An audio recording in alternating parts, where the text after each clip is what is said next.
Tonight, we're going to start a leadership series that will go on until after our anniversary next month. You know, we find God not because we sought Him.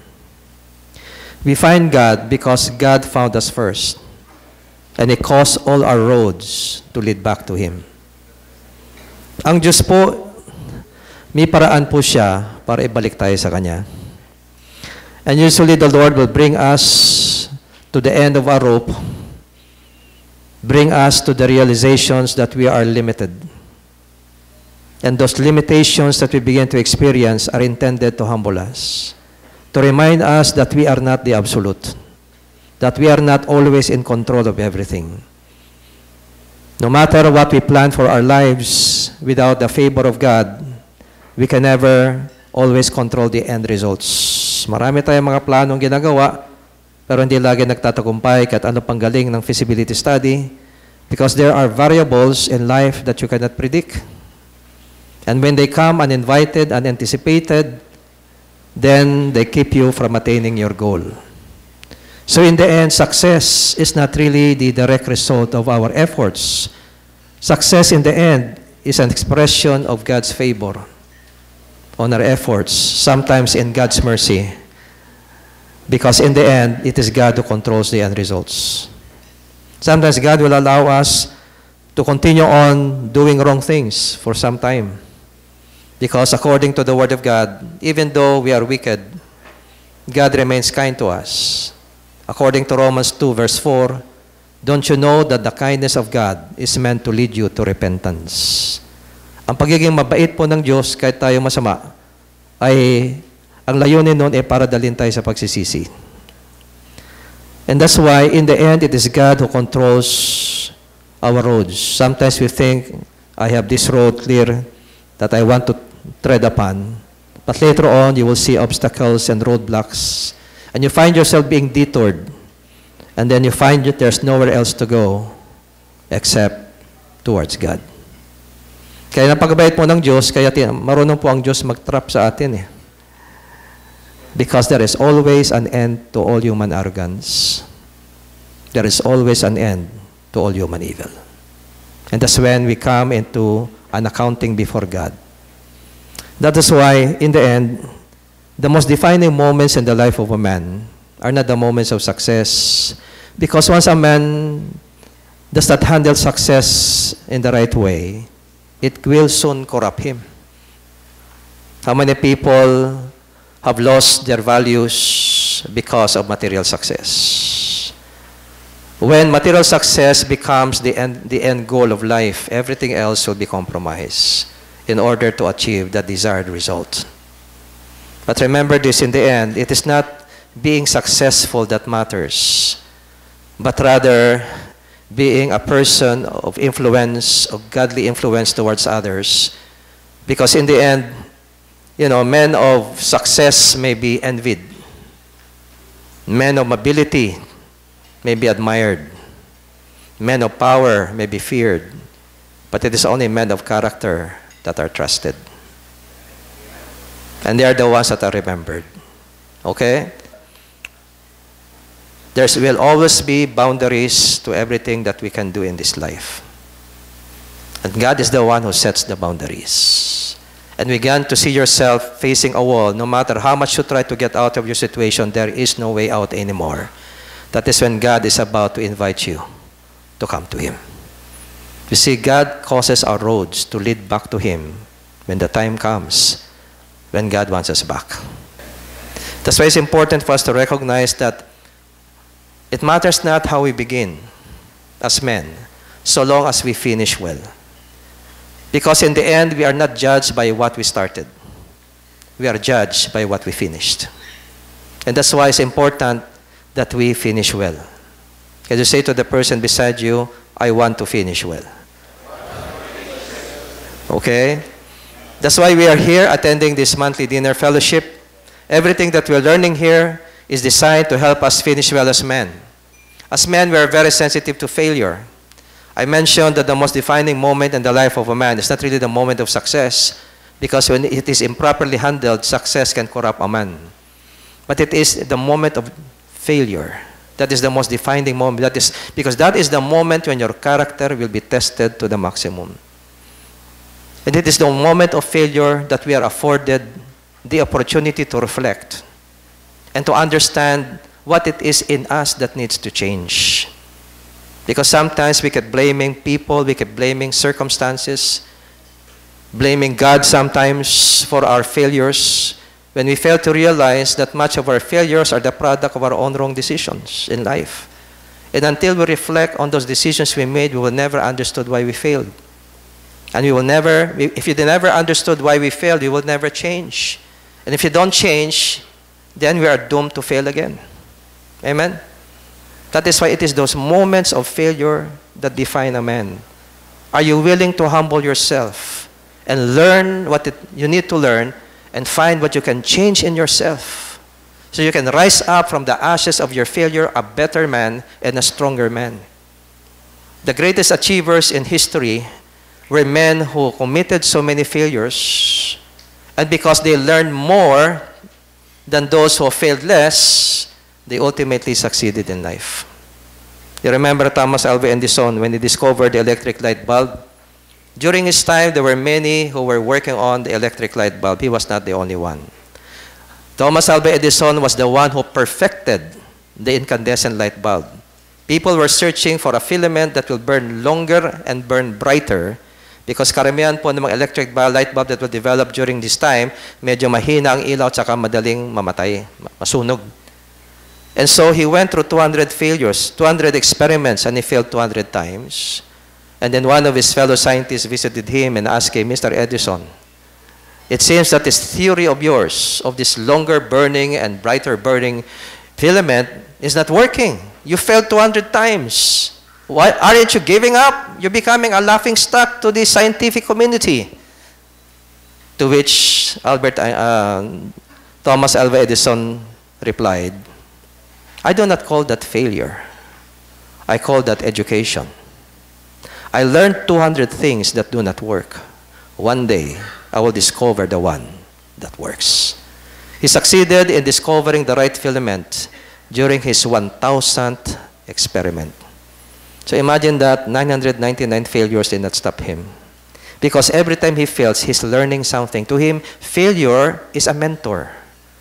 It reveals what you don't know. It reveals your areas of weakness. It reveals to you what you haven't tried yet. And so it enables you to improve yourself. And as you improve yourself, you're able to achieve higher levels of success. Amen? Can you say to the person beside you, failure is like a mirror that shows you who you really are. If you look into the mirror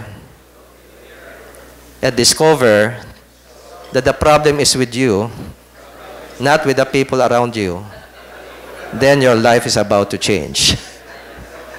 Okay? I always tell people the two greatest mentors of life, the two greatest mentors of life are failure and enemies. Sino sa inyo walang kaaway dito? Walang critics. Pag ganyan kayo, wala kayong masyadong matututuan sa buhay. I learn more from my enemies than from any, theoretical knowledge that I have learned. Because there are two kinds of enemies. The enemies that will exaggerate what's wrong with you, and the enemy that will tell you what's wrong with you directly. Okay? That is the constructive enemy. Because we don't always see our areas of weakness, our flaws, but others can see it clearly. And so they oppose us, we listen to them. Maybe they are right. Okay? That's why when I am being opposed by somebody, I try to reflect. Is there anything in me that made this person react this way to me? Have I failed that person? Where did I go wrong? So instead of getting bitter against the person or fighting back, it's, people who attack you will always be ready to defend themselves. So you can never win a battle over a person who's ready for the fight. Okay? The important thing, what can I learn that can make me a better person? Can we say this together? Excellence is not perfection. Excellence is constant improvement. What makes a person excellent is committed to improve until he maximizes all that God has given him. And that's where he will be able to succeed much better, where in other areas he may have failed. Tonight, as we talk about leadership, I want us to recognize that as men, not all leaders are men, right? Marami po tayong magagaling na mga babaeng leader, right? But all men were meant to be leaders according to God's creation design. Remember, when God created a man, he created the man first, and then later on, he created the woman. And to the man, he gave his command. And later on, nung nakasala sila, babae una nakasala, ang hinanap ng Diyos yung lalaki, hindi yung babae. Kasi ang lalaki ang kausap niya, hindi man yung babae.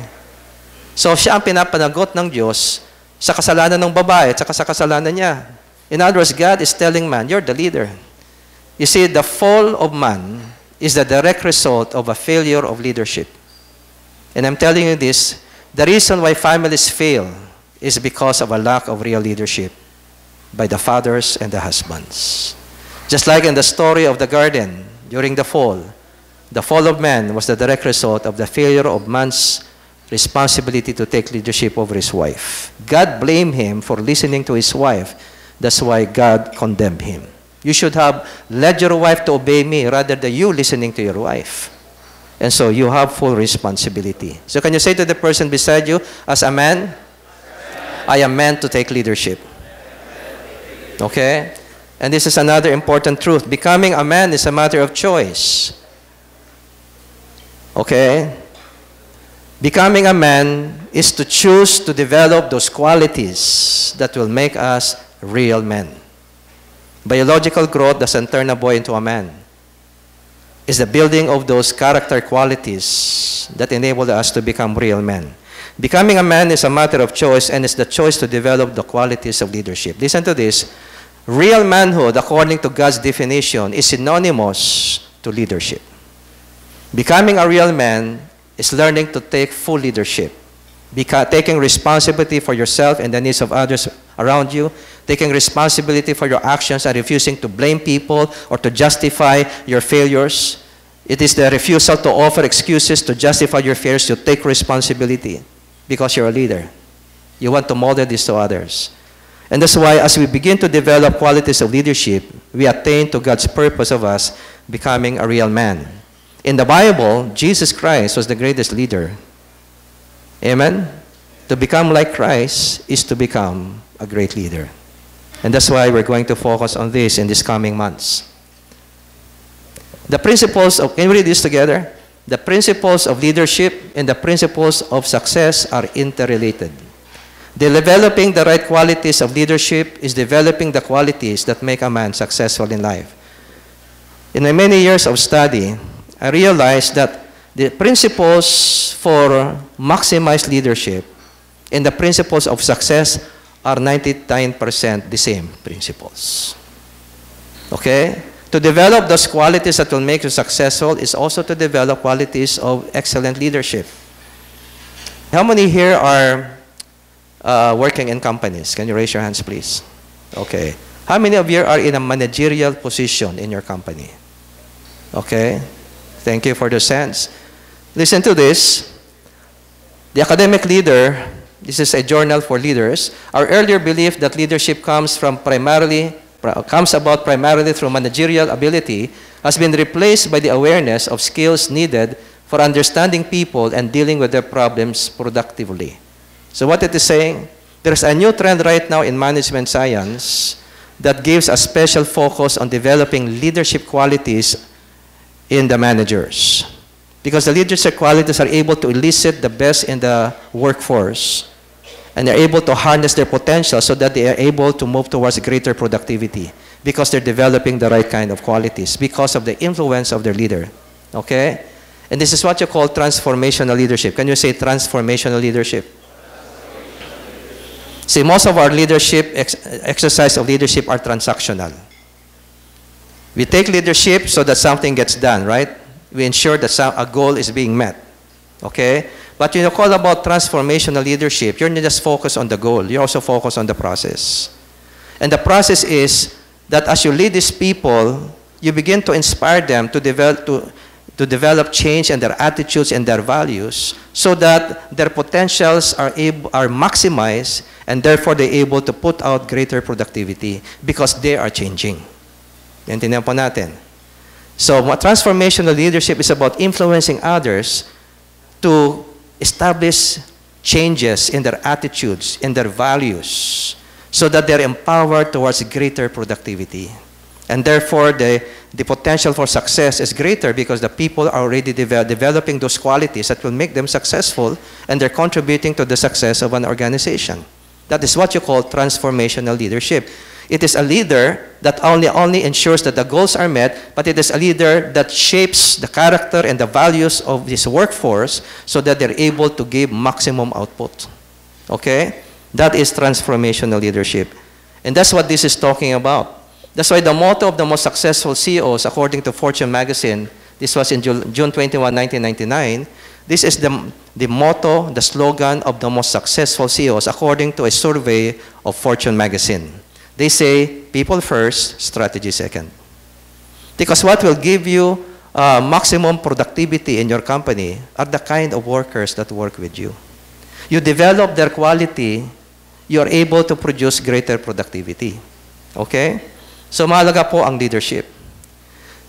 This is Margaret Whitley, Leadership in the New Science. In organizations, real power and energy is generated through relationships. Okay? The patterns of relationship and capacities to form them are more important than tasks, functions, roles, and positions. In traditional management, malaki ang binibigyan na diin sa task. You better get the task done. Functions, roles. Pero ang relationships between the manager and the subordinates are not really good all the time. In fact, sometimes the relationships are damaged for the purpose of achieving the results or the goals, at the soonest possible time, okay? But management science are discovering today that relationships are very important to the ultimate success of a company organization. This is Schauder and Martin and Cryer from Chaos to Coherence. They said a study at Cornell University's Johnson Graduate School of Management found that compassion and building teamwork will be two of the most important characteristics business leaders will need for success a decade from now. So they're discovering building good relationships with the people working with you, developing compassion, encouraging them to work as a team is going to be crucial to able to achieve success a decade from now. Okay? Peter Drucker, an expert on leadership, most of what we call management consists of making it difficult for people to get their jobs done. Okay? Management culture can be very negative and critical. Tama? It can be very manipulative and exploitative. And people who feel they're exploited, who are not being treated fairly, definitely it will be hard for them to give their maximum output in the job because they are discouraged. Because they feel they're just being used, they're just being exploited by their manager and by the owner of the company. And that's why they cannot give full output. They cannot give their best to the company because they feel they are being cheated and they are being treated unfairly. And so that does not help the company organization at all. Okay? Here's another one. This is Warren Bennis, Learning to Lead, a workbook on becoming a leader. Failing organizations are usually overmanaged, underled. It's a lack of leadership. It's all control, management control, but there's a lack of real leadership that inspire the people to bring out their best in order to achieve a higher level of success. Now, the Bible is rightfully a manual of success. How many agree with that? The Bible gives us the principles of enduring success. Real success is enduring success. Marami mga tao successful for some years and after that, wala na sila. Right? Real success is enduring success, like Ford Motors. Patay na si Henry Ford decades ago. Pero Ford Motors is still well and alive, right? The real mark of enduring success is that the success of the person outlives him. Hanggang ngayong buhay pa ang Ford Motors, pero patay na si Henry Ford. Yan po ang example ng enduring success. Maraming overnight success, later on overnight rin silang nawawala. So enduring success is important, and the Bible provides us time-tested, morality-based, and character-based principles for success revealed by God to us. It is God alone who knows who we are and what we can do. It is also God who is able to impart to us ability to succeed. And that is why it is God who defines for us how we can be successful. That's why we find in Joshua 1:8, do not let this book of the law depart from your mouth. Meditate on it day and night so that you may be careful to do everything written in it, no compromise. Then you will be prosperous and successful. You know, when you follow God's rules, it will develop one important quality in your life. It is called integrity. Can we say integrity? Everything that the Bible teaches are moral values that is intended to make you a person of integrity. That's why when we follow God's commands, we are building integrity in our lives. It's teaching us to develop convictions that we will not compromise at the moment of temptation. Kasi alam niyo po, madaling bumigay sa tukso pag mahina ang karakter mo. Totoo hindi. Ang kaso lang, enjoy now, pay later.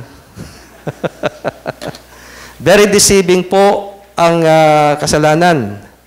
Kasi ang kasalanan, while it provides you some temporary pleasure, it does not allow you to know that in the end, there will be a greater price you have to pay as a result of what you have done. There is always a consequence to every action on earth. And God is the one that ensures the consequences will come at the right time. And that's why we recognize here that the Bible, when we obey the Bible, we are ensuring enduring success for ourselves because we are walking in integrity. And integrity is what enables us to have enduring success. You know, it takes only ability to bring you to the top. True or false?